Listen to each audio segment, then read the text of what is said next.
आप देख रहे हैं पूर्वांचल। उत्तर प्रदेश अनुसूचित जाति जनजाति पिछड़ा एवं अल्पसंख्यक माध्यमिक शिक्षक संघ का 11वां वार्षिक अधिवेशन एवं शैक्षिकी विचार गोष्ठी का आयोजन गोरखपुर में किया गया। इस मौके पर मुख्य अतिथि के रूप में काशी हिंदू विश्वविद्यालय वाराणसी प्रोफेसर डॉक्टर इंदु चौधरी, मुख्य वक्ता दिल्ली विश्वविद्यालय के प्रोफेसर डॉक्टर एन सचिन एवं अध्यक्षता अनुसूचित जाति जनजाति पिछड़ा एवं अल्पसंख्यक शिक्षक संघ के प्रांतीय अध्यक्ष राम प्रताप राम ने किया। कार्यक्रम का शुभारंभ बाबा साहेब के चित्र पर माल्यार्पण एवं पुष्प अर्पित कर किया। कार्यक्रम के दौरान वक्ताओं ने शिक्षा का वर्तमान स्वरूप, समाज और संगठन की भूमिका पर अपने अपने विचार रखे। शिक्षा के बाजारीकरण पर लोगों ने प्रतिक्रिया देते हुए कहा कि इसे बंद होनी चाहिए, साथ ही नई शिक्षा नीति में कुछ सुधार करने की आवश्यकता पर बल दिया गया। कार्यक्रम के दौरान अनेक वक्ताओं ने भी अपने अपने विचार को रखे। इस मौके पर मीडिया कर्मियों से बात करते हुए डॉक्टर इंदु चौधरी ने कहा कि नई शिक्षा नीति में कुछ सुधार की आवश्यकता है, जिस पर हम लोग सरकार से इसकी मांग करेंगे।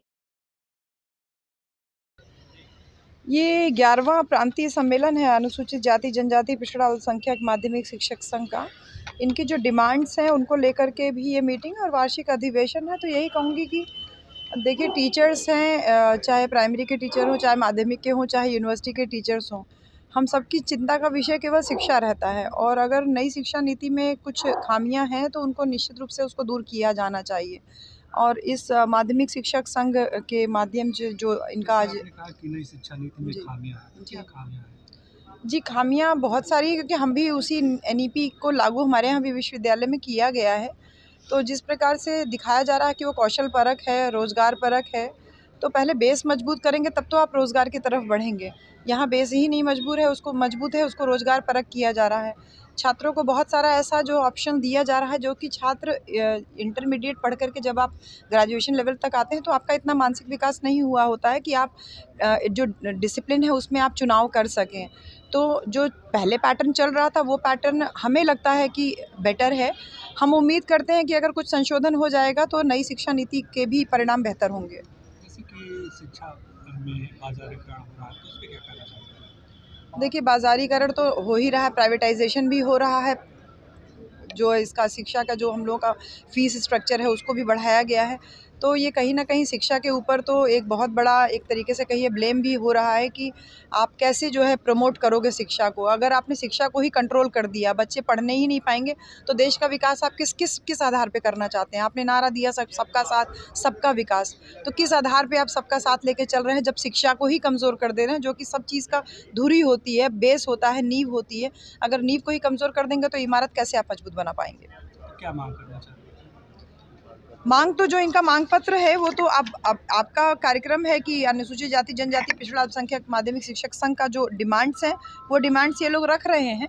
हमारी व्यक्तिगत कोई मांग नहीं है, हम तो इनका समर्थन के लिए आपके बीच में है कि जो आप लोगों ने डिमांड्स की है कि 15 दिन के अंदर जो भी है इनकी नई शिक्षा नीति को लेकर के भी, और तमाम जो रिक्त पद हैं इनके, और 15 जो भी चयन बोर्ड से जो चयनित टीचर्स होते हैं उनको 15 दिन के अंदर कार्यभार ग्रहण करवा दिया, क्योंकि बहुत सारे टीचर्स को ज्वाइन नहीं करने दिया जाता है। ऐसी तमाम समस्याएं आती हैं।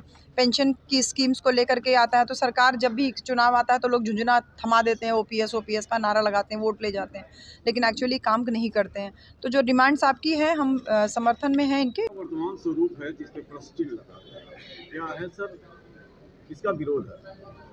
शिक्षा एक अधिकार है या शिक्षा एक बाजार का उत्पन्न है, इसी के बारे में हम लोगों को सोचना चाहिए।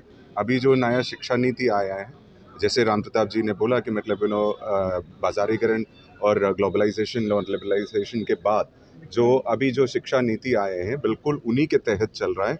बाबा साहेब अम्बेडकर ने मतलब एक ऑलमोस्ट 100 साल पहले जब लेबर यूनियंस के साथ जब एजुकेशन के बारे में काम किया था, और उसके बाद जब संविधान बना था, तब जो मांगे रखे थे, तब जो शर्तें रखे थे, वो दोबारा मांगने में हम लोग मजबूर हो रहे हैं। उसका मतलब है जो इस देश की सरकार जो है अपने वादों से मतलब निकल के बाहर आए हैं और मतलब वो निभा नहीं रहा है। और शिक्षा आज बाज़ार का एक उत्पन्न बना है, उसमें शिक्षकों को मतलब शिक्षा लेने वाले बच्चों को ये सबको प्रॉब्लम हो रहा है। और एनईपी जो है मतलब एक कंकरेंट सब्जेक्ट है एजुकेशन, लेकिन उसको मतलब ऊपर से थोपा जा रहा है।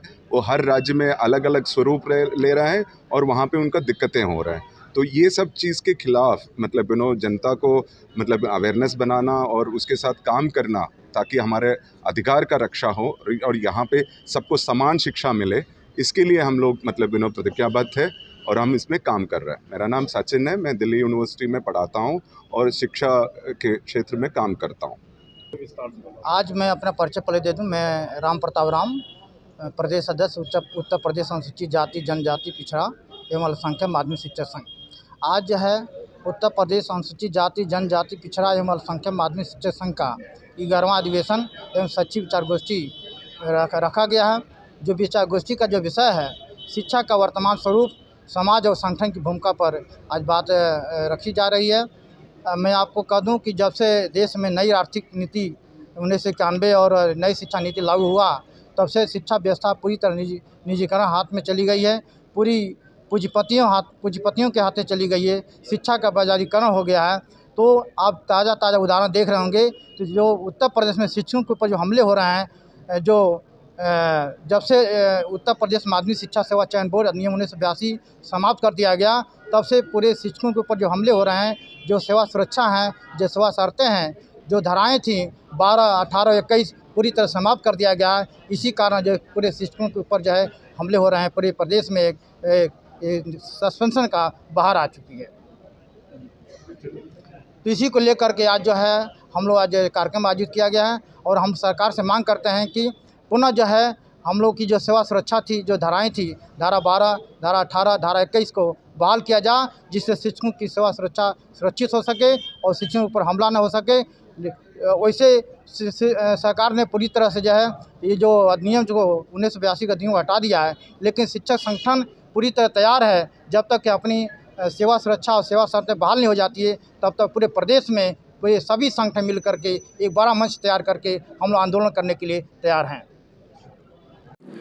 मैं इस शैक्षिक विचार गोष्ठी के माध्यम से माननीय प्रधानमंत्री महोदय जी को और मुख्यमंत्री महोदय जी को कुछ मांग पत्र है वो पढ़ करके सुनाना चाहता हूँ, कहना चाहता हूँ।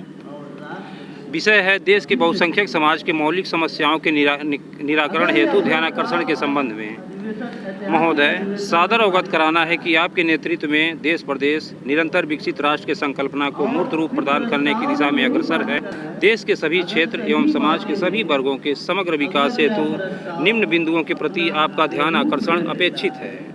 पहला, वर्तमान में प्रचलित व्यवस्था के अंतर्गत बाह्य सेवा प्रदाता संस्था आउटसोर्सिंग एजेंसी के माध्यम से सेवाएं लिए जाने का प्रावधान केंद्र व राज्य सरकार द्वारा किया गया है, जिनके तहत पूरे देश में लगभग 10 करोड़ तथा प्रदेश में लगभग 50 लाख आउटसोर्सिंग कर्मचारी नियोजित हैं। आउटसोर्सिंग कर्मचारी के सेवा अवधि, सेवा सुरक्षा, सेवा के सुनिश्चितता की कोई गारंटी नहीं है तथा इन कर्मचारियों को सामाजिक सुरक्षा तथा श्रम सुधार कानून का कोई लाभ दे नहीं है।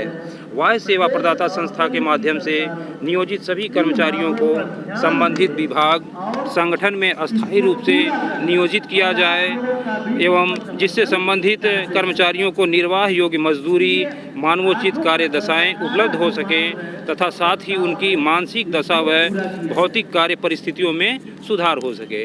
दूसरी मांग है हमारी कि भारत में उपलब्ध युवा शक्ति जो 18 वर्ष की आयु से लेकर के 35 वर्ष की आयु तक की जनसंख्या को कार्यबल के रूप में जिसको परिभाषित किया गया है युवा शक्ति के रूप में, जो संपूर्ण देश की जनसंख्या का लगभग 54% है, का समुचित उपयोग करने हेतु आउटसोर्सिंग ऑफ मैन पावर की व्यवस्था को समाप्त कर सभी विभागों, सार्वजनिक उपक्रमों, स्थानीय निकायों इत्यादि में रिक्त पदों के सापेक्ष विशेष भर्ती अभियान चलाकर अस्थायी एवं नियमित नियुक्तियां की जाएं, जिसमें सभी वर्गों समुदायों में खुशहाली आ सके।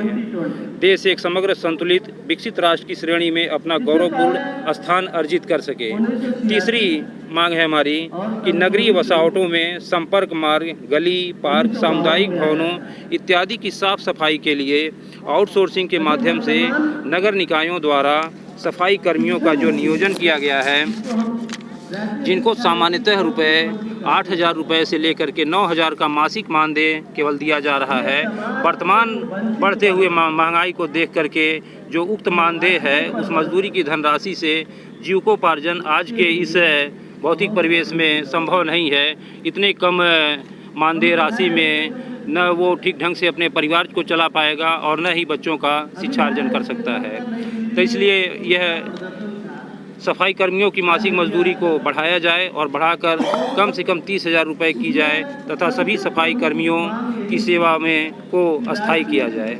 चौथी जो विशेष मांग है जिसमें बहुत तेज़ी से कमी होती जा रही है कि अनुसूचित जाति जनजाति तथा पिछड़ा वर्ग के छात्रों को उच्च शिक्षा अर्जित करने के लिए छात्रावासों की स्थापना की जाए, जिससे समाज के निर्धन व प्रतिभावान छात्र उच्च शिक्षा अर्जित कर उच्च आय अर्जित करते हुए प्रगतिशील राष्ट्र निर्माण की प्रक्रिया में योगदान कर सकें, क्योंकि युवा ही अपने देश का भविष्य है। अगर वो मजबूत नहीं होगा तो हम अपने देश को विकसित राष्ट्र की श्रेणी में कैसे आगे बढ़ा पाएंगे, यह एक सोचनीय विषय है। पूर्व से स्थापित संचालित छात्रावासों को शैक्षणिक आवासीय परिसर के रूप में विकसित किया जाए।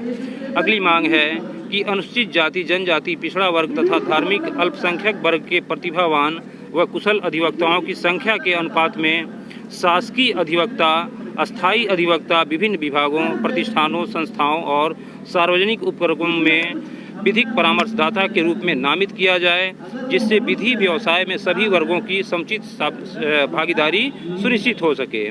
छठवां मांग है कि अनुसूचित जाति जनजाति पिछड़ा वर्ग, धार्मिक अल्पसंख्यक व आर्थिक रूप से कमजोर, गैर आरक्षित श्रेणी के बेरोजगार युवक जो स्वतः रोजगार करने के इच्छुक हैं, उनको अधिकतम 3% वार्षिक साधारण ब्याज की दर पर आसान शर्तों के साथ ऋण उपलब्ध कराया जाए, जिससे बेरोजगार युवक स्वतः रोजगार करके आत्मनिर्भर बन सकें और अपने देश की अर्थव्यवस्था को मजबूत बना सकें, भारत को विश्व में एक मजबूत स्थान दे सकें। जो हमारा देश विश्वगुरु बनने की ओर अग्रसर है, उसमें अपनी अहम भूमिका निभा सकें।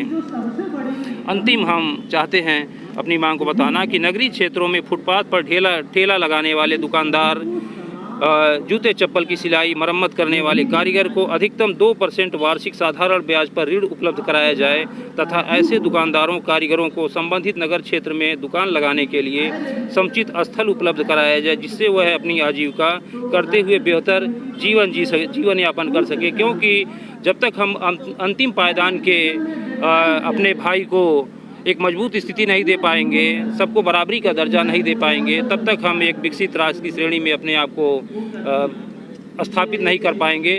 और इसके साथ मैं प्रधानमंत्री महोदय एवं मुख्यमंत्री महोदय से सादर अनुरोध करता हूं कि सबका साथ, सबका विकास, सबका विश्वास, सबका प्रयास जैसे संकल्प को पूरा करने के लिए इस दिशा में उक्त बिंदुओं के संबंध में नीतिगत दिशा निर्देश जारी करने का कष्ट करें